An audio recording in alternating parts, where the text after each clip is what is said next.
Zero to God level अर्थात martial God space अर्थात शून्य से ईश्वर स्तर तक।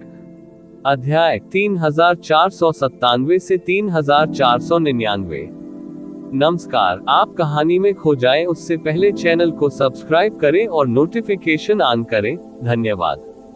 मध्य स्वर्गीय पूज्य अपने हाथों को अपनी पीठ के पीछे रखकर खड़ा था।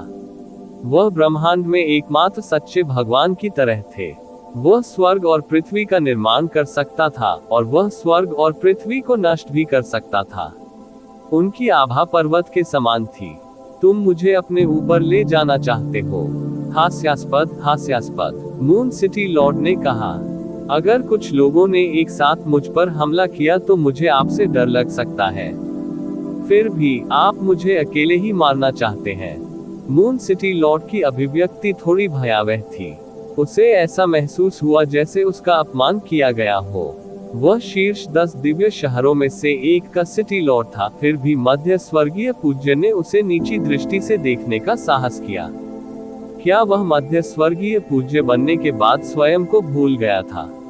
आपके पास जो भी चाल है उसका उपयोग करें। यदि आप मेरी चाल चलने का इंतजार करेंगे तो आपके पास मौका नहीं होगा, मध्य स्वर्गीय पूज्य ने कहा। इस समय ये जिवेन और अन्य लोगों ने भी पकड़ बना ली थी। हालांकि उन्होंने अभी अभी मध्य स्वर्गीय पूज्य के शब्द सुने थे, इसलिए उन्होंने कोई कदम नहीं उठाया। हालांकि उन्होंने फिर भी मून सिटी लॉर्ड को घेर लिया। विशेष रूप से दक्षिणी heavenly venerate, western heavenly venerate, northern heavenly venerate, sky city lord और सन सिटी लॉर्ड ने एक कोने पर कब्जा कर लिया, जिससे मून सिटी लॉर्ड के भागने के सभी रास्ते अवरुद्ध हो गए। हालांकि मून सिटी लॉर्ड को कोई परवाह नहीं थी। उसने पहले ही अनुमान लगा लिया था कि वह मध्य स्वर्गीय पूज्य को नहीं हरा सकता, तो वह कैसे बच सकता था। तो मैं तुम्हें दिखाता हूँ, मून सिटी लॉर्ड ने दहाड़ लगाई। अचानक उसके चारों ओर अनगिनत पत्थर की गोलियां दिखाई दी। प्रत्येक पत्थर की पट्टिका पर एक धर्मग्रंथ उत्कीर्ण था। इन धर्मग्रंथों का प्रत्येक शब्द सजीव प्रतीत होता था। वहाँ की अपनी अनूठी जीवन शक्ति थी। इन पत्थर की पट्टियों के नीचे नरक जैसा प्रतीत होता था। वास्तव में पत्थर की पट्टियों के नीचे से खून बह रहा था। यह आपका चंद्रमा स्टेल है। आपके पास वास्तव में कुछ कौशल है। जब मध्य स्वर्गीय पूज्य ने पत्थर की तख्तियां देखी तो उन्हें कोई परवाह नहीं थी। हालांकि उनके चेहरे पर थोड़ी प्रशंसा के भाव थे। अफवाह ये है कि आपने उन सभी शक्तिशाली शत्रुओं को, जिन्हें आपने वर्षों में हराया है, और साथ ही प्राचीन युग के सुपर विशेषज्ञों को चंद्रमा के स्तंभ के नीचे चंद्रमा जेल में दबा दिया है। अब ऐसा लगता है कि यह सच है। चंद्रमा जेल के सभी विशेषज्ञों को आपके द्वारा दबा दिया गया है। आपने अपने उपयोग के लिए उनकी सारी शक्ति को अवशोषित कर लिया है, जिससे आप और मजबूत हो गए हैं। चंद्रमा के स्टेल ने आपको इस कदम तक पहुंचने की अनुमति देने में बहुत बड़ी भूमिका निभाई है। हर कोई चंद्रमा स्टेल्स के नीचे मौजूद भयानक विस्फोटक शक्ति को महसूस कर सकता था। हालांकि मध्य स्वर्गीय आदरणीय को इसकी बिल्कुल भी परवाह नहीं थी। वह अब भी प्रसन्न होकर बातें कर रहा था। मुझे उम्मीद नहीं थी कि आप मुझे इतनी अच्छी तरह से जानते होंगे। हालांकि सुनी सुनाई बातों की तुलना इसे स्वयं अनुभव करने से कैसे की जा सकती है। आपके पास अभी भी बात करने और हंसने का समय है। बाद में आपके पास मौका नहीं होगा, मून सिटी के सिटी लॉर्ड ने ठंडे स्वर में कहा। हुश! एक पल में, जैसे ही सिटी लॉर्ड ने बोलना समाप्त किया, एक पहाड़ के आकार की एक विशाल पत्थर की गोली अचानक उड़ गई और मध्य स्वर्गीय वेनेरेट की ओर टूट गई। इस प्रक्रिया के दौरान अनगिनत धर्मग्रंथ जीवंत होते प्रतीत हुए, मानो वे छोटे छोटे लोगों में बदल गए हों जो कुछ कैद कर रहे हों। अब जब वे पूरी तरह से रिहा हो गए, तो अनगिनत भयानक इरादे सामने आ गए और भयावह रहस्यमय तकनीकों और मंत्रों में बदल गए, जिन्होंने मध्य स्वर्गीय पूज्य पर बमबारी की। ये सिर्फ पत्थर की गोली की शक्ति नहीं थी, ये पत्थर की तख्ती के नीचे दबी कई ताकतों का आक्रोश भी था। अनगिनत वर्षों तक मून जेल में दबाए जाने के बाद इन ताकतवर लोगों का आक्रोश पहले से ही अकल्पनीय स्तर पर पहुंच गया था। अब जबकि इसे पूरी तरह से जारी कर दिया गया है, कोई भी पत्थर की गोली मध्य स्वर्गीय पूज्य को गंभीर रूप से घायल कर सकती है या मार भी सकती है। ये बेहद भयानक था। यही असली कारण था कि मून सिटी लॉर्ड दुनिया में अनियंत्रित होकर चल सका। इस तरह के हमले के सामने मध्य स्वर्गीय पूज्य थोड़ा सा भी भयभीत नहीं था। उसने अपनी बाहें फैला दी और उसकी मुट्ठियों से चमकदार रोशनी फूट पड़ी। अमर प्रकाश की किरणें प्रवाहित हुई, जिससे वह एक भयावह दायरे में समा गया। उसने एक कदम आगे बढ़ाया और उसका पूरा शरीर अत्यधिक गति से उड़ गया। सभी ने उसकी मुट्ठी को पत्थर की पटिया पर उतरते हुए स्पष्ट रूप से देखा। फिर एक उछाल के साथ पत्थर की गोली तुरंत पाउडर में बदल गई। चंद्रमा कारागार में दबाए गए प्राचीन युगों के कई सुपर जीवन रूपों और बिजली ग्रहों को भी नष्ट कर दिया गया था। एक पल में टुकड़े टुकड़े हो गए। वे खून की धुंध से भरे आकाश में बदल गए, जो प्रारंभिक अराजकता में बिखर गया। उन्हें रोकने का कोई रास्ता ही नहीं था। इस समय मध्य स्वर्गीय पूज्य ने अंततः दिव्य प्रकाश में अपना स्वरूप प्रकट किया। वह बिल्कुल भी नहीं हिला और उसे जरा भी चोट नहीं आई।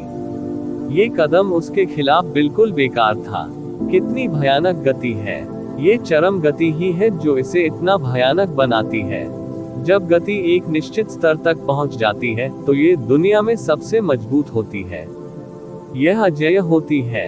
ये ज़िवेन ने दो लोगों को प्रारंभिक अराजकता में एक दूसरे का सामना करते हुए देखा। युद्ध अभी अभी उसके दिमाग में दोहराया गया। मध्य स्वर्गीय पूज्य ने किसी जादुई शक्ति या मार्शल आर्ट का उपयोग नहीं किया। ऐसी अद्भुत शक्ति को प्रस्फुटित करने के लिए वह केवल अपनी अत्यधिक गति पर निर्भर था। यदि यह कोई साधारण स्वर्गीय पूज्य होता तो शायद उसके द्वारा उसे कुचलकर मार डाला गया होता। ये ज़िवेन को आखिरकार समझ में आया कि मध्य स्वर्गीय पूज्य ने अपनी सारी योग्यता QE का उपयोग बॉडी ऑफ मेरिट को विकसित करने के लिए क्यों किया। यह उनके द्वारा विकसित किए गए नामशास्त्रीय कानूनों की विशिष्टता के कारण ही था कि गति नामशास्त्रीय कानून बेहद तेज थे और किसी भी शक्तिशाली दुश्मन को मार सकते थे। हालांकि उनके भौतिक शरीर की आवश्यकताएं भी बहुत अधिक थी। मध्य स्वर्गीय पूज्य का भौतिक शरीर पहले से ही बहुत मजबूत था, लेकिन इसकी तुलना योग्यता के शरीर से नहीं की जानी चाहिए।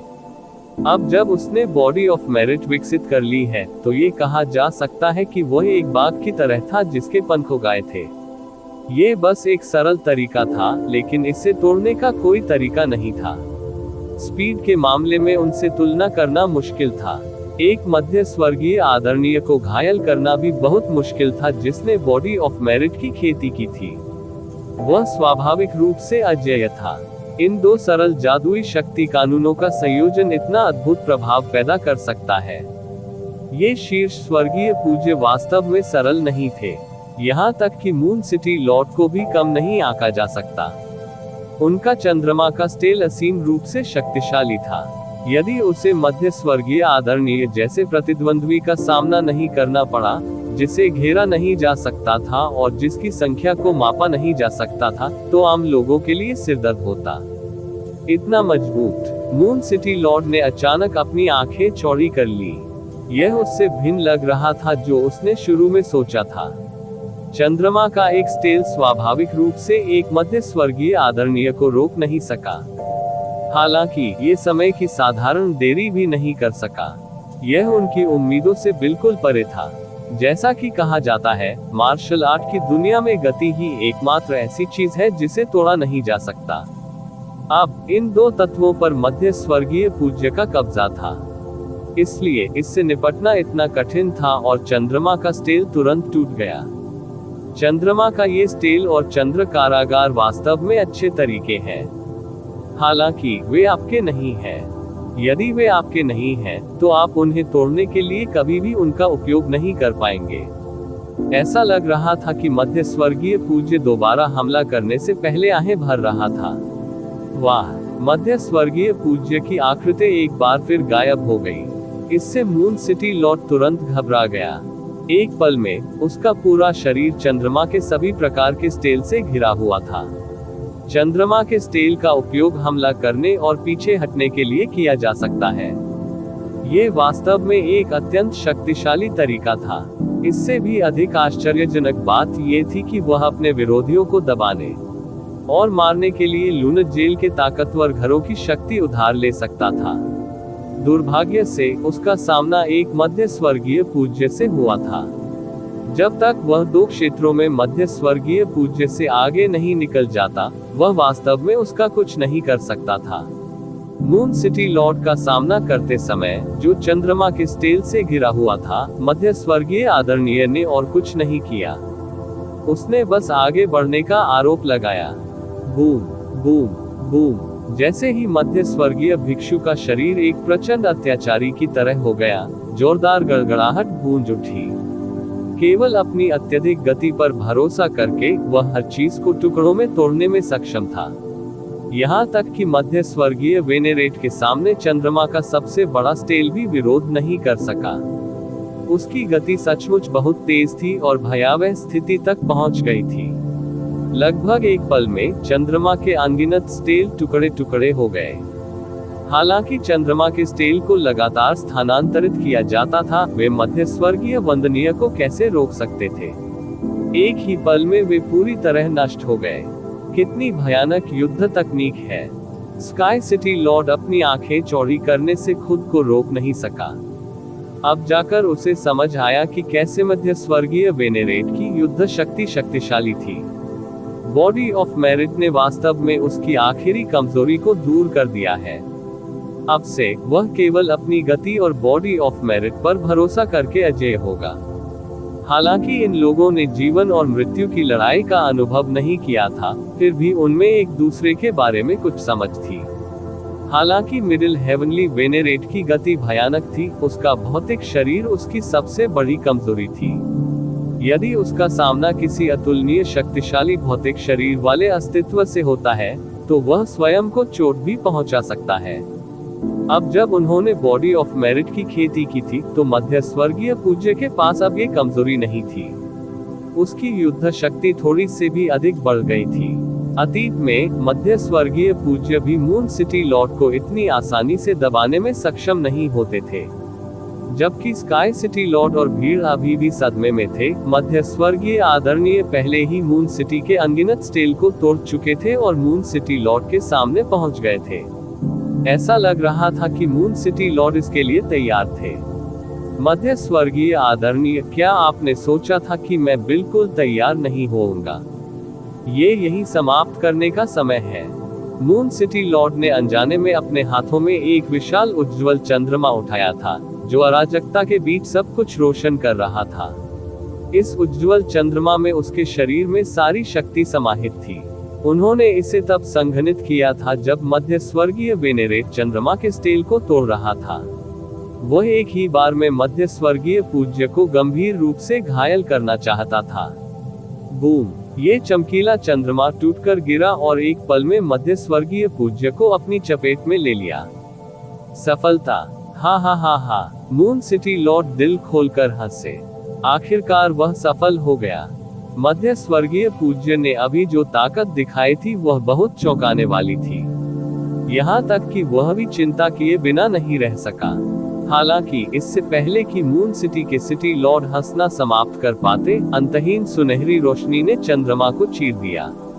एक विशाल हाथ भीतर से बढ़ा और उसने मून सिटी के सिटी लॉर्ड को पकड़ लिया। विशाल हाथ एक विशाल मोहर पात्र से ढका हुआ था और चंद्रमा शहर के सिटी लॉर्ड को इसके भीतर सील कर दिया गया था। शून्य में एक विशाल सील बन गई। सील के भीतर मून सिटी लॉर्ड ने उन्मत्तता से संघर्ष किया। ऐसा लग रहा था मानो उसकी सील टूट जाएगी। मिडिल हेवनली वेनेरेट की आकृति प्रकट हुई और एक और सीलिंग हाथ नीचे गिर गया, जिससे तुरंत सील मजबूत हो गई और मून सिटी लॉर्ड के संघर्ष को दबा दिया गया।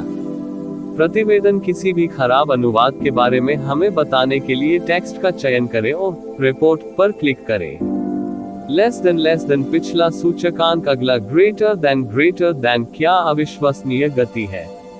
ऐसा तब तक नहीं हुआ जब तक मध्य स्वर्गीय पूज्य ने मून सिटी लॉर्ड को सील नहीं कर दिया कि आखिरकार सभी को अपनी बुद्धि वापस मिल गई।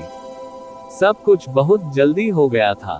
मध्य स्वर्गीय आदरणीय ने मून सिटी लॉर्ड को एक झटके में हरा दिया था और उसे सील कर दिया था।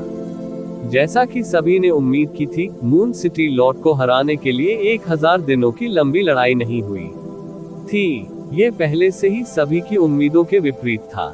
10 महान दिव्य शहरों के सिटी लॉर्ड्स पूर्वी, दक्षिणी, पश्चिमी और पश्चिमी स्वर्गीय पूज्यों के समान स्तर पर थे। हालांकि इसमें असमानता हो सकती है, लेकिन यह इतनी बड़ी नहीं होनी चाहिए। यह मध्य स्वर्गीय पूज्य कितना मजबूत हो गया है। 7वें स्वर्ण युग के विनाश से उसे कितने लाभ हुए। ये पहला विचार था जो कई स्वर्गीय पूज्यों के मन में उनके प्रारंभिक अविश्वास के बाद आया था। मून सिटी लॉर्ड और मिडिल हेवनली वेनेरेट के बीच की दूरी को इस हद तक बढ़ाने के लिए उन्हें किस प्रकार के लाभ प्राप्त हुए थे। ये केवल योग्यता, ऊर्जा और योग्यता के शरीर से कहीं अधिक होना चाहिए। कई लोगों ने अनुमान लगाया कि यह निश्चित रूप से इतना आसान नहीं था।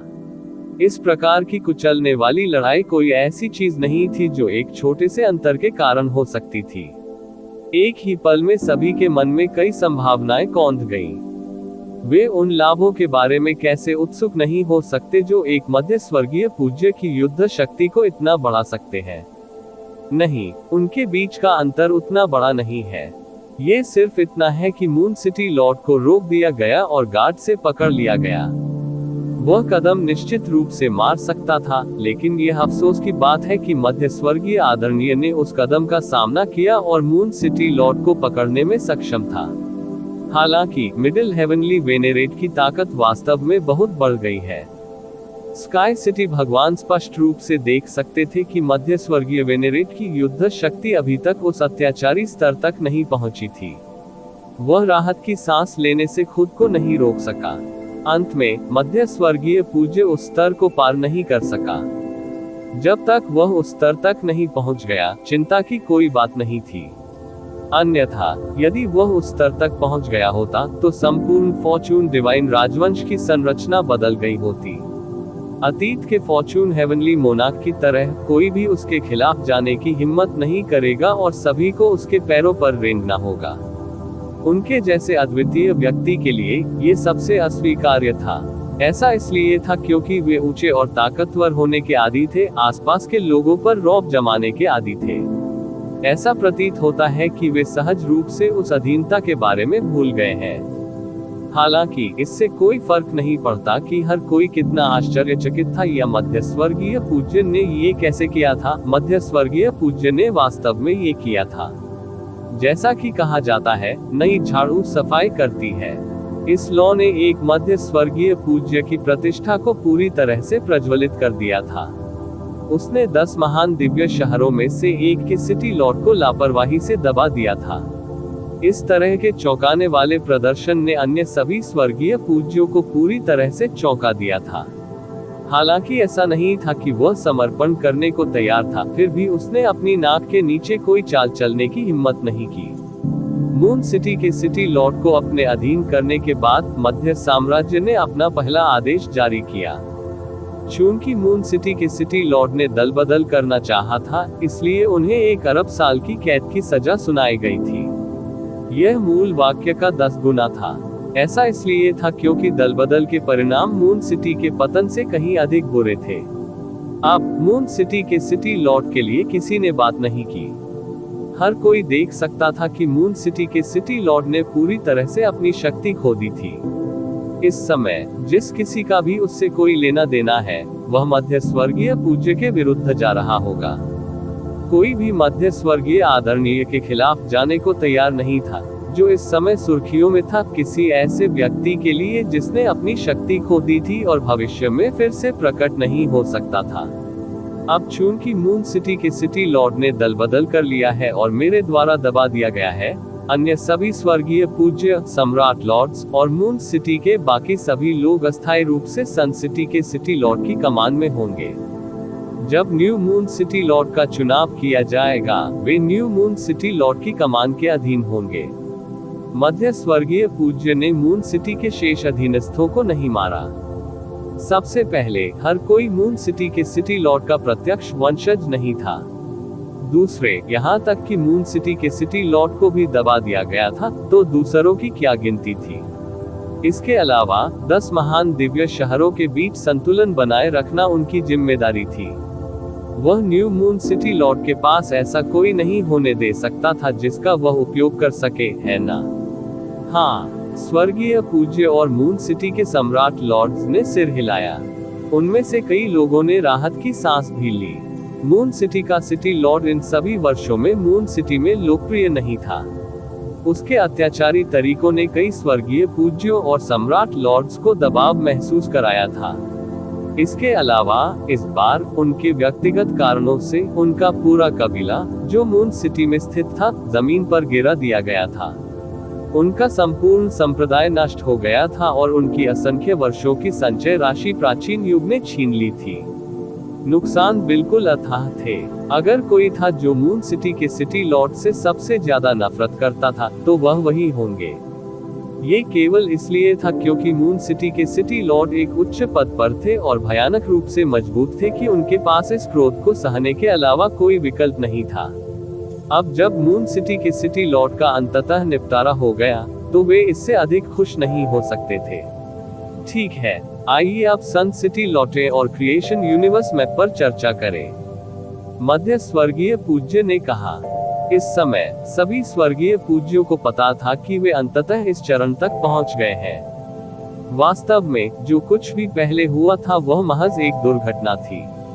यहाँ तक कि सबसे पागल व्यक्ति ने भी नहीं सोचा होगा कि दुर्घटना इस हद तक बढ़ जाएगी और मून सिटी के सिटी लॉर्ड को सील कर दिया जाएगा। फॉर्चून यूनिवर्स आरेख को सक्रिय करना सबसे महत्वपूर्ण बात थी। यदि वे हेवन स्प्लिटिंग डेमोनिक एक्स का विरोध करना चाहते थे, तो उनके पास फॉर्चून यूनिवर्स डायग्राम को सक्रिय करने के अलावा कोई विकल्प नहीं था। अन्यथा उनके लिए अकेले स्वर्ग को विभाजित करने वाली राक्षसी कुल्हाड़ी का विरोध करना असंभव होगा।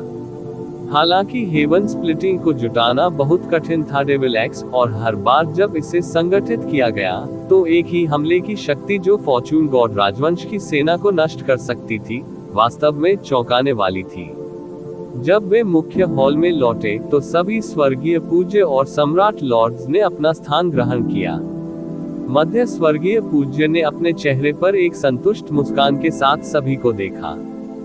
फॉर्चून गॉड राजवंश के मध्य स्वर्गीय आदरणीय के नाम पर मैं घोषणा करता हूं कि हम क्रिएशन यूनिवर्स मैप जुटा सकते हैं।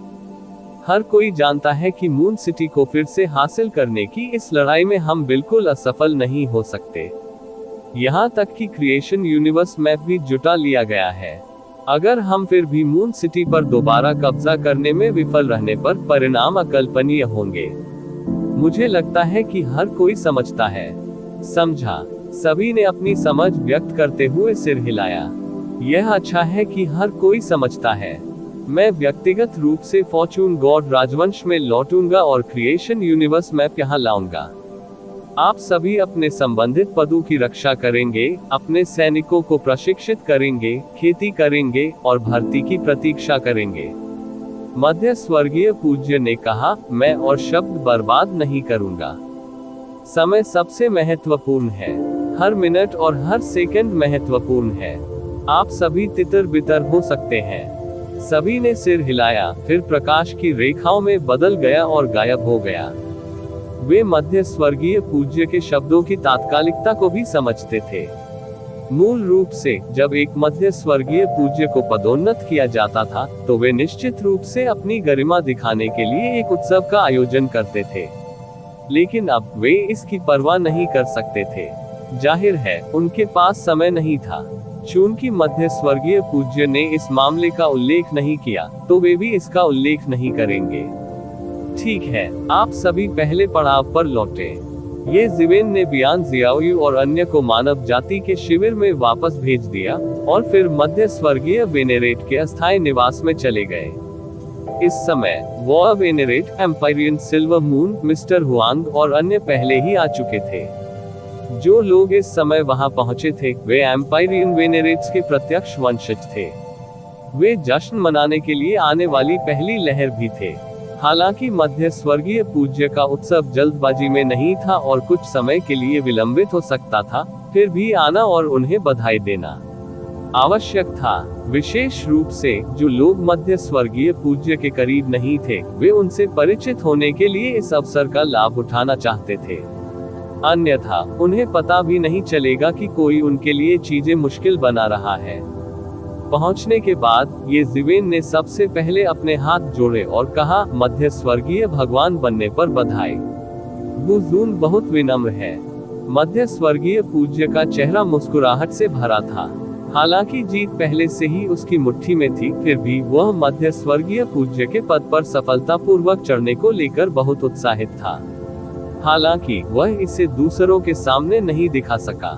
हालांकि ये जिवेन और अन्य लोगों के सामने ये कोई मायने नहीं रखता था। उनके सामने सीधा चेहरा रखने की जरूरत नहीं थी। इस बार मैं सभी की मदद के कारण मध्य स्वर्गीय पूज्य के पद पर चढ़ने में सक्षम हुआ। मध्य स्वर्गीय पूज्य ने अपने हाथ जोड़कर कहा, सभी को बहुत बहुत धन्यवाद। मध्य साम्राज्य, आप बहुत विनम्र हैं। आपका स्वागत है, आपका स्वागत है। हमने उंगली उठाने के अलावा और कुछ नहीं किया। ये जिवेन और अन्य लोगों ने तुरंत विनम्रता से उत्तर दिया। चूंकि हम सभी एक ही पक्ष में हैं, इसलिए मैं ज्यादा विनम्र नहीं होऊंगा। मध्य स्वर्गीय पूज्य ने मुस्कुराते हुए कहा, मैं अन्य स्वर्गीय पूज्यों की बधाई स्वीकार करने के लिए कुछ और दिनों तक यहाँ रुकूंगा। उसके बाद मैं फॉर्चून गॉड राजवंश में वापस आऊंगा। इस बार मैं केवल मिस्टर हुआंग को अपने साथ लाऊंगा। मैं अन्य लोग यहाँ रहेंगे और सन सिटी की रक्षा में मदद करेंगे।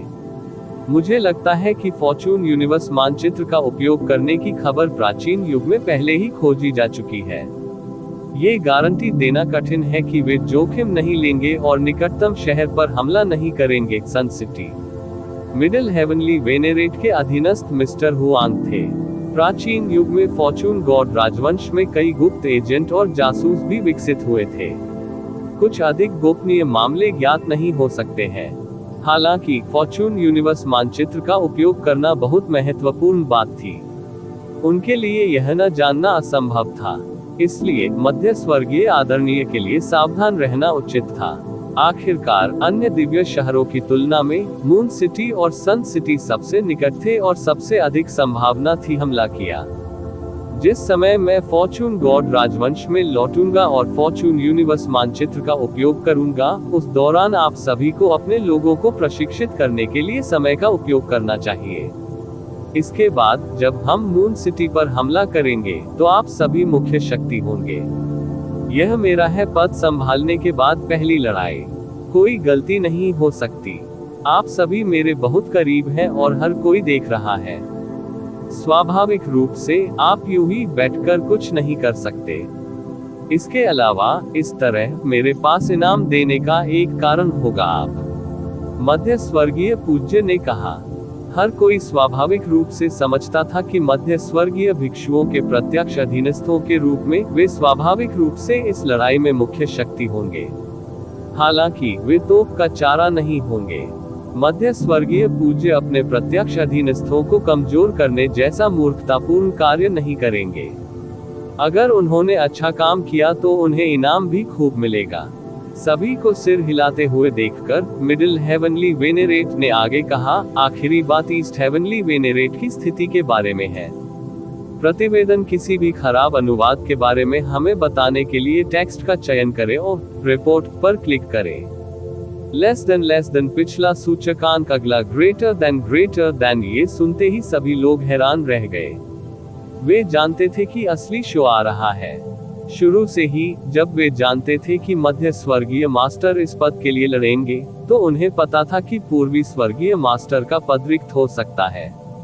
मिडिल हेवनली मास्टर की पदोन्नति सफल होने के बाद यह अब केवल एक परिकल्पना नहीं थी, बल्कि सभी के सामने एक सच्चाई थी। विशेष रूप से ये जिवेन और सिल्वर मून, जो मध्य स्वर्गीय मास्टर के पक्षधर थे, स्वाभाविक रूप से एक दूसरे के प्रतिस्पर्धी बन गए। उन दोनों को पता था कि पूर्वी स्वर्गीय मास्टर की स्थिति के लिए प्रतिस्पर्धा करने के लिए दोनों पक्षों में अनिवार्य रूप से एक भयंकर लड़ाई होगी।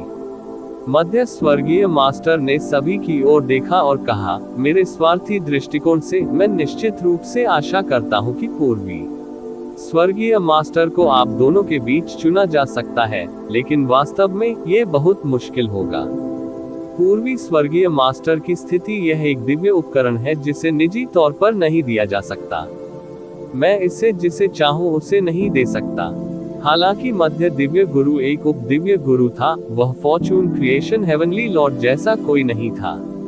इसलिए वह फॉर्चून क्रिएशन हेवनली लॉर्ड की तरह नहीं हो सका, जिसे वह चाहता था उसे उपाधियां प्रदान करता था। यहाँ तक कि फॉर्चून क्रिएशन हेवनली लॉर्ड भी वास्तविक स्थिति पर विचार किए बिना यादृच्छिक रूप से उपाधियां प्रदान नहीं कर सकते थे। मध्य स्वर्गीय गुरु की तो बात ही छोड़ दीजिए, अधिक से अधिक वह केवल सिफारिश और समर्थन ही कर सकता था। वे पूर्वी स्वर्गीय गुरु बन पाएंगे या नहीं, ये दोनों के प्रयासों पर निर्भर था। हम समझते हैं, ये जिवेन और सिल्वर मून ने एक दूसरे को देखा और समझा। जब समय आएगा तो केवल आप दोनों ही प्रतियोगिता में भाग नहीं लेंगे। दक्षिणी स्वर्गीय मास्टर, उत्तरी स्वर्गीय मास्टर, पश्चिमी स्वर्गीय मास्टर और यहाँ तक कि अन्य दिव्य शहरों के सिटी लॉर्ड्स भी अपना नामांकन कर सकते हैं उम्मीदवार। ये लोग आपके दुश्मन बन सकते हैं। सबसे महत्वपूर्ण बात यह है कि स्पेस टाइम हेवनली मास्टर भी आपसे प्रतिस्पर्धा कर सकते हैं। हालांकि उनकी ताकत हमारे समूह के बीच मजबूत नहीं मानी जाती है, फिर भी वह आप दोनों की तुलना में बहुत मजबूत है। मध्य स्वर्गीय मास्टर ने कहा। ये जिवेन और सिल्वर मून आश्चर्यचकित थे। वास्तव में दूसरों की तुलना में सबसे भयानक व्यक्ति स्पेस टाइम हेवनली मास्टर था। हालांकि मिडिल हेवनली मास्टर पद के लिए प्रतियोगिता में उनका प्रदर्शन एक जोकर की तरह ऊपर नीचे कूद रहा था, और फिर उन्हें स्काई सिटी लॉर्ड और मिडिल हेवनली मास्टर द्वारा थप्पड़ मारा गया था। हालांकि वास्तव में वह एक प्रथम श्रेणी का व्यक्ति था जिसने लंबे समय तक मध्य क्षेत्र के विशाल क्षेत्र पर शासन किया था। यहाँ तक कि मध्य क्षेत्र के शक्तिशाली कुल और महान संप्रदाय भी उसका कुछ नहीं बिगाड़ सके। वह एक शक्तिशाली व्यक्ति भी थे। सबसे महत्वपूर्ण बात यह है कि इतने शक्तिशाली मिशन के लिए अभी तक कोई आधिकारिक पद नहीं था। केवल पूर्वी स्वर्गीय पूज्य या मून सिटी लॉर्ड ही उसकी स्थिति और ताकत से मेल खा सकते थे। मून सिटी लॉर्ड की स्थिति की तुलना में, जो युद्ध के मैदान से काफी ऊपर थी, पूर्वी स्वर्गीय वेनेरेट की स्थिति अधिक आकर्षक थी। ये कहना बिल्कुल असंभव था कि स्पेस टाइम हेवनली मास्टर प्रतियोगिता में भाग नहीं लेंगे। मध्य स्वर्गीय गुरु के लौटने के बाद उसके पास रहने के लिए जगह भी नहीं होगी। उनके लिए अस्थायी रूप से नेतृत्व ग्रहण करना उचित नहीं होगा मध्य क्षेत्र, जब तक कि वह अपना सिर नीचा करने और मध्य स्वर्गीय मास्टर के अधीन पद पाने के लिए इच्छुक न हो। अन्यथा ये लगभग तय था कि वह ईस्टर्न हेवनली मास्टर के पद के लिए लड़ेंगे। आखिरकार वह हाल के वर्षों में एक प्रतिभाशाली स्वर्गीय गुरु थे।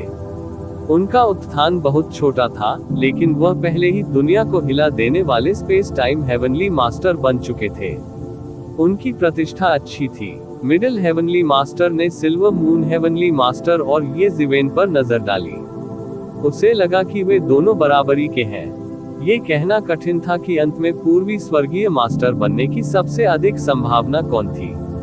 भले ही स्पेस टाइम हेवनली मास्टर को बाहर कर दिया जाए, फिर भी दोनों के बीच चयन करना मुश्किल था। सिल्वर मून हेवनली मास्टर की एक नींव थी। अब चूंकि वह स्वर्गीय द्वार को तोड़ चुकी थी, वह अपनी मूल खेती को बहाल कर सकती थी जब तक कि उसे एक निश्चित समय दिया जाता। उस समय वह एक और स्वर्गीय गुरु होगी जो दुनिया को चौंका देगी।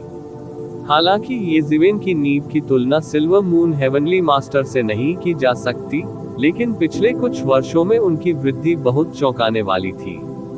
वह इतने कम समय में इस मुकाम तक पहुंच गए थे। भविष्य में जब ईस्टर्न हेवनली मास्टर पद के लिए चुनाव शुरू हुआ, तो उनके लिए उस स्तर तक पहुंचना असंभव नहीं था। यह अभी भी स्पष्ट नहीं था कि किसे अधिक आशा थी। इसके अलावा वहां बड़ा बाग स्पेस टाइम हेवनली मास्टर भी था।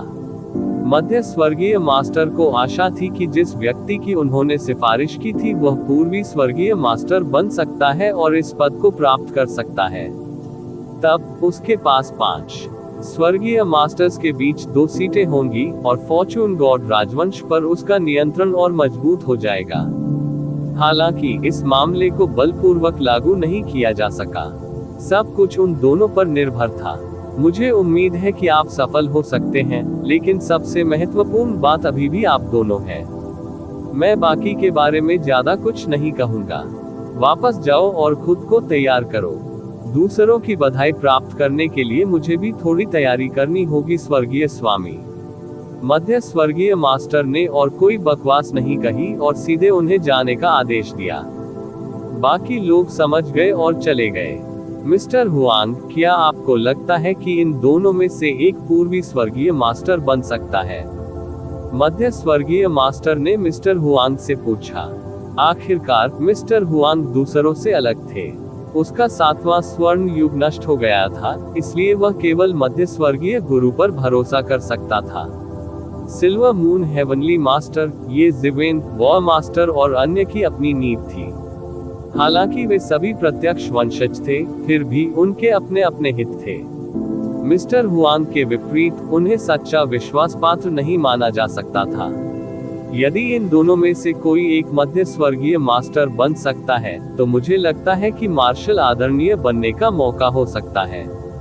मिस्टर हुआंग ने कहा। ओह, आप ऐसा क्यों सोचते हैं? मध्यम स्वर्गीय मास्टर ने उत्सुकता से पूछा। वर्तमान ताकत के संदर्भ में दोनों के बीच बहुत अंतर नहीं है। ये भी संभव है कि पूर्वी स्वर्गीय मास्टर के चुनाव तक कोई अंतर नहीं होगा। हालांकि यह अर्थहीन है। उनके सामने अभी भी अंतरिक्ष है, समय स्वर्गीय गुरु उनका रास्ता रोक रहे हैं। इसलिए चाहे वे कितने भी मजबूत क्यों न हो, ये बेकार है। मिस्टर हुआंग ने कहा। सिल्वर मून हेवनली मास्टर की पुनर्प्राप्ति गति के साथ वह संभवतः स्पेस टाइम हेवनली मास्टर की ताकत को पकड़ने में सक्षम नहीं होगी। हालांकि मार्शल वेनरेबल के लिए ये कहना मुश्किल है, क्योंकि उन्होंने बनाया है रास्ते में बहुत सारे चमत्कार हुए। शायद वह एक और चमत्कार करेगा। ये सही है, उसने बहुत सारे चमत्कार किए हैं। कभी कभी मुझे ये भी आश्चर्य होता है कि क्या उस पर स्वर्ग का बहुत अधिक आशीर्वाद है। इतने कम समय में उसने पहले ही अधिकांश साम्राज्यवासियों को पीछे छोड़ दिया है। इस तरह का व्यक्ति ढूंढना मुश्किल है इस दुनिया में। मध्य स्वर्गीय मास्टर ने हल्की सी मुस्कान के साथ कहा। अपने दिल में वह ये जिवेन की रॉकेट जैसी खेती की गति को लेकर भी बहुत भावुक थे। मैं इन दो लोगों के बारे में कुछ भी गणना नहीं कर सकता। सब कुछ समय पर छोड़ दिया जाएगा। ये स्वाभाविक रूप से अच्छा है अगर पूर्वी स्वर्गीय मास्टर का पद ली लैंग के हाथों में आता है। यदि नहीं, तो ये भी स्वर्ग की इच्छा है। मैं जबरदस्ती नहीं करूंगा, मध्य स्वर्गीय पूज्य ने धीमे स्वर में कहा। हालांकि वह अनिच्छुक था, उसके पास कोई अन्य विकल्प नहीं था। उनसे किसने पूछा कि उनकी जेब में कोई अन्य उम्मीदवार नहीं है?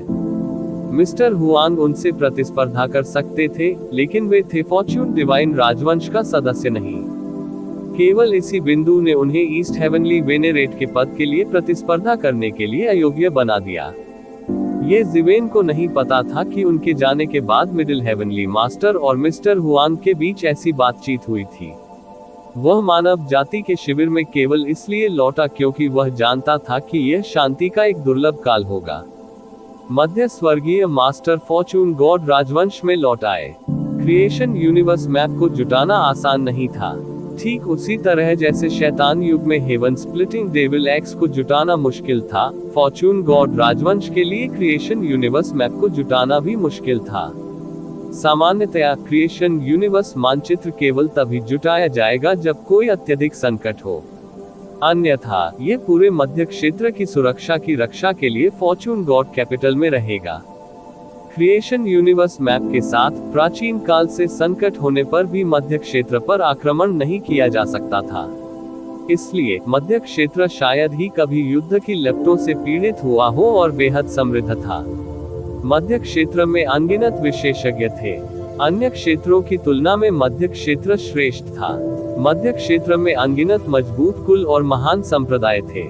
जहां तक फॉर्च्यून गॉड कैपिटल को घेरने वाले विदेशी प्राणियों की बात है, तो ये सिर्फ एक दुर्घटना थी। अंत में वे क्रिएशन यूनिवर्स मैप को जुटाने में सक्षम नहीं थे। अन्यथा विदेशी प्राणियों को इधर उधर उछल कूद करने का मौका नहीं मिलता। मध्य स्वर्गीय गुरु के लौटने के बाद यह अपरिहार्य था कि लड़ाइयों की एक श्रृंखला होगी। यदि उसने महान योगदान दिया तो उसे स्वाभाविक रूप से महान लाभ प्राप्त होंगे। इसी तरह कई खतरे भी थे। उसे सावधान रहना था। उसे अपनी ताकत बढ़ाने के लिए इस अवसर का लाभ उठाना था। अब वह पहले से ही चौथे क्षेत्र के चरम पर था। युद्ध की प्रभावशीलता के संदर्भ में वह पांचवें क्षेत्र के स्वामियों के साथ भी समान रूप से लड़ सकता था। हालांकि उसके लिए कम समय में आगे बढ़ना और पांचवें क्षेत्र तक पहुंचना असंभव था। यदि उन्होंने सद्गुण की QE का उपयोग साधना के लिए किया होता तो यह वास्तव में पर्याप्त होता, लेकिन अंत में उन्होंने ऐसा नहीं किया क्योंकि यह बहुत बेकार होगा। यदि वह कम समय में अपनी युद्ध शक्ति में सुधार करना चाहता था तो वह मार्शल सम्राट सील को श्रद्धेय मार्शल सील में परिष्कृत कर सकता था। विशेष रूप से QE ऑफ मेरिट को जोड़ने के बाद श्रद्धेय मार्शल सील के अंतहीन जादुई उपयोग थे। ये जीवेन की ताकत में काफी सुधार कर सकता है। यदि ये जीवेन मूल रूप से अपने शरीर को संयमित करने के लिए गोल्डन हेप्टा QE पर निर्भर था और पांचवें क्षेत्र के स्वामी के साथ समान रूप से लड़ने में सक्षम था, तो रेवर्ड मार्शल सील का अभ्यास करने के बाद उसकी ताकत एक बड़ी छलांग लेगी और यहाँ तक कि पांचवें क्षेत्र के शिखर के स्वामी भी उसका मुकाबला नहीं कर पाएंगे। जब उसने पांचवें दायरे में कदम रखा तो उसकी युद्ध शक्ति छठे दायरे के स्तर तक भी बढ़ सकती थी। छलांग लगा रहा है और उड़ रहा है, और ये सातवें स्वर्ण युग के विनाश से प्राप्त लाभ थे। उन्होंने लाभ का केवल एक हिस्सा साझा किया था। यह कोई आश्चर्य की बात नहीं थी कि पूर्व स्वर्गीय स्वामी प्राचीन युग को नष्ट करने के लाभों को नहीं भूल सके। मानव कुल में बड़ी संख्या में स्वामी का उदय होने से दीर्घकालिक लाभ ये हुआ। प्रतिभाएं नदी पार करने वाली काप की तरह थी। मानव कबीले के क्षेत्र में सभी प्रकार के स्वर्गीय खजाने उगे। इन्हें देखने में काफी समय लगेगा। निर्णय लेने के बाद ये जीवेन ने तुरंत बियान जियाओयू और अन्य को बुलाया। उन्होंने घोषणा की कि वह अगली अवधि के लिए एक बंद दरवाजे वाले प्रशिक्षण राज्य में प्रवेश करेंगे। वह तब तक बाहर नहीं आएगा जब तक कि मध्य स्वर्गीय मास्टर फॉर्चून यूनिवर्स मानचित्र के साथ फॉर्चून गॉड राजवंश से वापस नहीं आ जाता। उन्होंने उनसे स्टेशन की सुरक्षा करने और बाहर न जाने को कहा। उन्हें अपनी ताकत में सुधार करने के लिए और अधिक खेती करनी चाहिए या भविष्य में जरूरत पड़ने पर मानव कबीले के कुलीन लोगों को प्रशिक्षित करना चाहिए। सब कुछ समझाने के बाद ये जीवेन ने अंततः बंद दरवाजे वाले प्रशिक्षण राज्य में प्रवेश किया और श्रद्धेय मार्शल सील को परिष्कृत करना शुरू कर दिया। प्रतिवेदन किसी भी खराब अनुवाद के बारे में हमें बताने के लिए टेक्स्ट का चयन करें और रिपोर्ट पर क्लिक करें। लेस देन पिछला सूचकांक, अगला ग्रेटर देन। इसी प्रकार के अपडेट्स लेते रहने के लिए हमारे चैनल ऑडियो बुक्स 108 को सब्सक्राइब करें और नोटिफिकेशन ऑन करें। धन्यवाद।